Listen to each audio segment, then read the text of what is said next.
کئی ظالم یہ سوچتے ہیں نا کہ ہم جتنا ظلم کرتے ہیں رسی ڈھیلی ہے.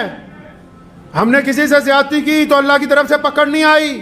ہم نے کسی کا مال چھینا اللہ کی طرف سے پکڑ نہیں آئی. ہم نے کسی سے ٹھگی ماری اللہ کی طرف سے پکڑ نہیں آئی. ہم نے کسی سے زنا کیا اللہ کی طرف سے پکڑ نہیں آئی. ایسی بات نہیں ہے کہ اللہ کی طرف سے پکڑ نہیں آئی. اللہ تعالیٰ نے ظالم کی رسی ڈھیلی چھوڑ رکھی کہ کر لے جتنے گناہ کرنے ہیں. جس دن رسی کھچ جائے گی کوئی بچانے والی طاقت ہوئے گی نہیں. اگر امید لگانی ہے اس رب کریم کی ذات سے لگائی جائے جس نے کہا ہے کہ حالات اگر بدترین بھی ہو جائیں اور بندہ اپنے رب پر یقین رکھتا ہو تو وہ رب کریم وہ ذات ہے. فرمایا سورہ یوسف میں کہ جنہوں نے ہم پر یقین کیا پھر کنویں سے نکال کے اللہ نے ان کو تخت پر بٹھا دیا.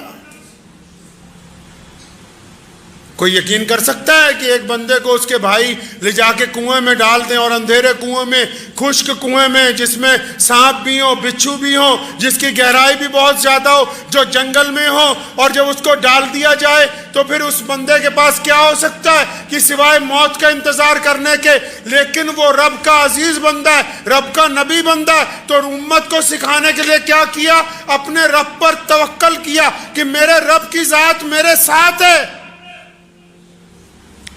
اور پھر کیا ہوتا ہے پھر اللہ تعالیٰ اس کنویں میں سے اپنے بندے کو باہر نکلوا لیتے ہیں. اور نکال کے کہاں بھیجا نکال کے بھیجا کہاں مصر کے بازار میں اور بکتے ہوئے کہاں پہنچے بادشاہ کے دربار میں. اور پھر بکنے کے بعد بادشاہ کے دربار میں پہنچنے کے بعد ایک وقت ایسا آیا کہ بادشاہ کا تخت حضرت یوسف علیہ السلام کو عطا ہو گیا.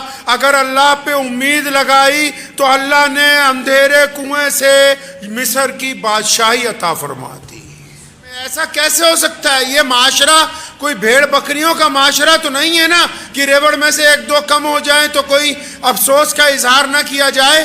ہر ایک جان قیمتی ہے. یہ بات کی بات ہے کون مسلمان ہے کون ہندو ہے کون سکھ ہے کون عیسائی ہے کون دلت ہے کون جینی ہے.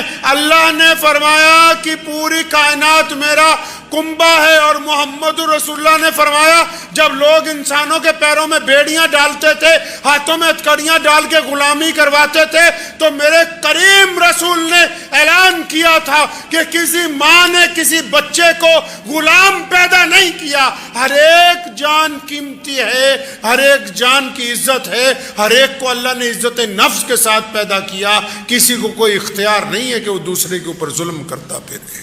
کئی ظالم یہ سوچتے ہیں نا کہ ہم جتنا ظلم کرتے ہیں رسی ڈھیلی ہے. ہم نے کسی سے زیادتی کی تو اللہ کی طرف سے پکڑ نہیں آئی. ہم نے کسی کا مال چھینا اللہ کی طرف سے پکڑ نہیں آئی. ہم نے کسی سے ٹھگی ماری اللہ کی طرف سے پکڑ نہیں آئی. ہم نے کسی سے زنا کیا اللہ کی طرف سے پکڑ نہیں آئی. ایسی بات نہیں ہے کہ اللہ کی طرف سے پکڑ نہیں آئی. اللہ تعالیٰ نے ظالم کی رسی ڈھیلی چھوڑ رکھی کہ کر لے جتنے گناہ کرنے ہیں. جس دن رسی کھچ جائے گی کوئی بچانے والی طاقت ہوئے گی نہیں. اور جو ظلم کرنے والی طاقتیں ہوتی نا جب بندہ کرسی پر ہوتا ہے نا پاور میں کوئی بھی کرسی ہو جوانی کی بھی کرسی ہوتی ہے علم کی ہوتی ہے اقتدار کی ہوتی ہے بیوپار کی ہوتی ہے عہدے کی ہوتی ہے دفتروں میں بڑے بڑے سرکاری افسران کی ہوتی ہے. اور جب بندہ پاور میں ہوتا ہے تو وہ سوچتا ہے کہ میں نے تو ہمیشہ ایسے ہی رہنا جیسے آج ہوں. بندہ سوچتا ہے کہ بس ایسے ہی رہے گا سب کچھ. تو یہ ضروری نہیں ہے کہ ہم اقتدار میں جہاں بیٹھے ہیں ہم سے پہلے پتہ نہیں کون بیٹھا ہوگا یہاں پر. اور جو لوگ ظلم کرتے ہیں ظلم صرف بڑی بڑی حکومتیں ہی نہیں جو گھروں میں بھی ظلم کرتے ہیں جو کاروبار میں ظلم کرتے ہیں جو مزدوروں پہ ظلم کرتے ہیں جو ناجائز کسی کو تنگ کرتے ہیں. وہ جب ظلم کرتا ہے نا بندہ وہ سوچتا ہے بس میں ہی ہوں آگے پیچھے تو کوئی ہے نہیں سارے لوگ میرے ساتھ ہیں. تو پھر آج کل تو یوٹیوب کا دور ہے نا نکالیے گا بہت سارے واقعات ایسے ملتے ہیں. ابھی بنگال میں ایک کوٹھی کا دروازہ توڑ کے ایک آدمی کو باہر نکالا تو اس کوٹھی کے اندر گئے تو ایک بیڈ روم میں اس کے باپ کا پنجر پڑا ہوا تھا، ایک بیڈ روم میں ماں کا، ایک جگہ بہنوں کا، اربوں پتی لوگ تھے، لیکن دماغ میں پتہ نہیں کیا بات آئی، دروازہ گھر کا بند کر لیا، 7-8 سال کھولا ہی نہیں، بس باہر سے کھڑکی میں سے سامان منگاتے تھے، ملازم سے پکڑ لیتے تھے، پڑھا لکھے لوگ سارے۔ ایسا کیسے ہو گیا؟ یہ کیوں کر ممکن ہے؟ یہاں بھی کئی واقعات ہیں، بڑے بڑے شہروں میں آپ ابھی کہیں جاؤ گے، بڑی بڑی پرانے دور کی بڑے بڑے محل، بڑی بڑی حویلیاں کھنڈر بنی ہوئی ہیں۔ کیا بات ہو گئی؟ کہاں چلے گئے ان میں رہنے والے لوگ جو کہتے تھے ہمارے مقابلے میں کوئی عالم نہیں ہے، ہمارے مقابلے میں کوئی کاروباری نہیں ہے، ہمارے مقابلے میں کوئی سرمایہ دار نہیں ہے، ہم سے بڑا کوئی چودھری نہیں ہے؟ کہاں گئے؟ کیا ہوا؟ پیارے نبی حضرت محمد رسول اللہ صلی اللہ علیہ وسلم کی اگر تعلیمات کو پڑھتے ہیں تو نبی علیہ السلام نے اس کی وجہ بیان کی۔ یہاں محالی میں ایک کوٹھی کو توڑ کے ابھی ایک صاحب کو باہر نکالا، دونوں بھائی بہن، والد والدہ، سارے کے سارے بڑے بڑے افسر ریٹائر ہوئے اور گندگی میں رہ رہے ہیں، کوٹھی بھی کروڑوں روپے کی۔ وہ جو سوسائٹیاں انسانوں کو سنبھالتی ہیں جن کے دماغ چل جاتے ہیں، انہوں نے دروازے توڑ کے بڑی مشکل سے نکالا۔ کیا ہو گیا بھائی؟ ان کو کیا ہوا؟ ان کا کیا قصور ہے؟ پیارے نبی علیہ السلام نے وجہ بیان کی، فرمایا جب کوئی بندہ، سنو سارے دل تھام کے، چاہے کوئی حکومت کی کرسی پہ بیٹھا ہے، چاہے کسی کا اپنے گھر میں دبنگائی ہے، چاہے کسی کی اپنے بازار میں دبنگائی ہے، چاہے کسی کی کاروبار میں ہے، چاہے کوئی مسجد مدرسے میں دبنگائی کرتا ہے، سارے ہی سن لیں۔ صرف یہ نہیں کہ حکومتیں، سارے ہی، جس کو اللہ نے جتنی خدائی کا حصہ دیا ہے، جب بندہ دبنگائی کرتا ہے نا تو نبی علیہ السلام نے فرمایا، حدیث کا مفہوم ہے کہ جب بندہ کسی ایسے آدمی کے ساتھ زیادتی کرتا ہے جو سامنے سے جواب نہیں دیتا،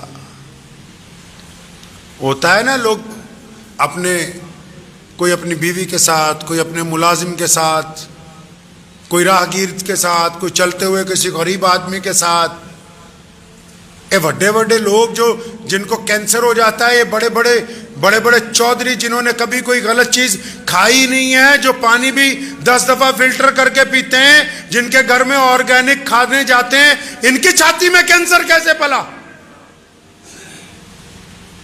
ان کو کیا ہو گیا؟ جو کہتے ہیں کہ ہم تو کبھی کوئی ناجائز چیز، کبھی ہاتھ دھوئے بغیر کسی کو کچھ لگایا ہی نہیں، کیا ہوا ان کو؟ سنا نبی علیہ السلام نے فرمایا، پیارے پیغمبر نے کہا کہ جب کوئی بندہ کسی ایسے بندے پر ظلم کرتا ہے جو آگے سے بولتا نہیں ہے، جب کوئی بندہ کسی ایسے پر تشدد کرتا ہے جو آگے سے چپ ہو جاتا ہے، خاموش ہو جاتا ہے،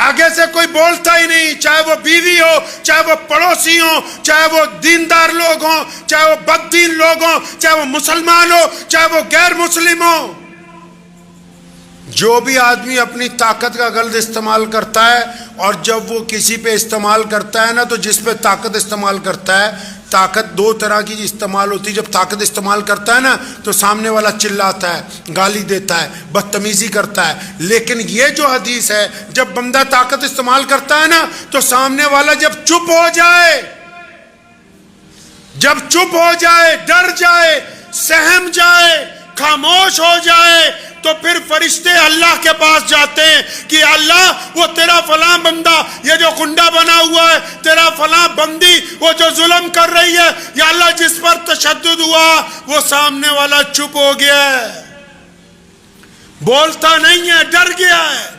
اس لیے ڈر گیا ہے، وہ سمجھتا ہے کہ بولتا ہوں، بولوں گا تو تھپڑ نہ مار دے، بولوں گا تو قتل نہ کر دے، بولوں گا تو مجھے تشدد کا نشانہ نہ بنائے، بولوں گا تو میری بے عزتی نہ کرے۔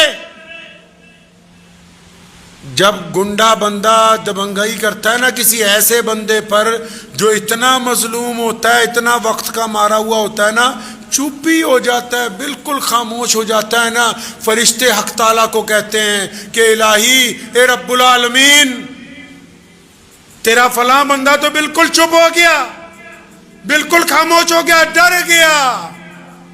سنو پھر کہاں سے کام خراب ہوتا ہے ظلم کرنے والے کا، جب ظلم سہنے والا بالکل چپ ہو جاتا ہے تو رب جس نے یہ دنیا بنائی، وہ الہ جو کائنات کا مالک ہے، وہ دنیا کے لوگ جس کو ایشور کہتے ہیں، جس کو ہم اکال پرخ کہتے ہیں، وہ خدا جو تمام کائنات کا پالنہار ہے، جب بندہ چپ ہو جاتا ہے نا، پھر اللہ فرشتوں کو کہتے ہیں اچھا وہ سامنے والا میرا بندہ گھبرا گیا، سہم گیا، ڈر گیا، چپ ہو گیا، تو اچھا اٹھاؤ قلم، لکھو اب جو یہ ڈر گیا ہے اس کی طرف سے بدلہ اس کا رب لے گا۔ اور جب رب بدلہ لینے پہ آتا ہے بندے کی مت مار دیتا ہے، دنیا کی کوئی طاقت پھر اس کا ساتھ نہیں دیتی ہے۔